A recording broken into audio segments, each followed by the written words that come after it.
Hey guys, it's Datsa, and today I'm going to be talking to you about how to deal with failure, or how to cope with it at the very least. Now, I'm not going to be a snake salesman and tell you that there's some kind of super easy or super fast way to overcome failure. However, I found a relatively decent technique that helps me cope with it, and I'm hoping to share that with you.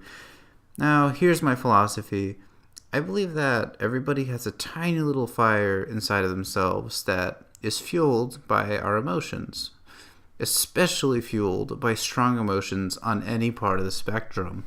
It could be hate, love, desire, anxiety, anything of the latter, right? And this also includes, if you let it, failure. Failure can fuel that fire. And you're probably asking yourself, well, how can failure fuel this fire? I've had a hit to my morale. I'm not feeling so hot. I've just lost something. I've lost time and energy, and I don't feel focused. Bear with me here. One of the most powerful tools we have as human beings is following up on an extreme emotion. And failure is one of those extreme emotions. It's on the very negative side of the spectrum. However, if you channel that into trying to get your next success, your very next success might come.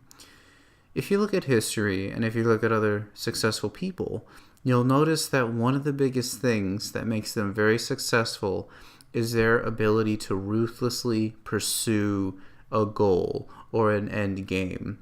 And that's the very thing that keeps them from stopping. Reason being, they use their failures to fuel them, or their little fire. They use failure after failure, they build on that, and they only see the end goal in mind.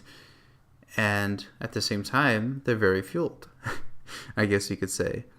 So that's my little tip and insight, is to just allow yourself, put yourself in the position where you feel a little bit more pushed to being successful, rather than sloping yourself down and feeling that you never can be. And the reason for this being is because people in general, they tend to remember the beginnings and remember the endings of most things and most events that happen, right? So if you started out relatively successful, or you just started learning or whatever, and then you had a whole bunch of failures in some kind of field or something like that, and then ended in success, the biggest takeaways you'll have of that are the beginning, the learning stages, or whatever stage you're in, and the success stage. If you don't believe me, just look at history.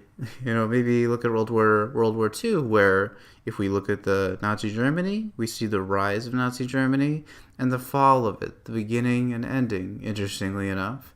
And more than that, it's more on just the war side, not the actual rise and fall of Nazi Germany itself. But anyways, the big takeaway here is that if you want to get rid of the lingering feeling of the failures you've had, the best way to do it is to channel it into finally having a success, because it's going to be the success that really counts at the end of the day, and that'll make you feel pretty solid again. This has been It's Datsa. I appreciate you watching, and I hope to see you again soon.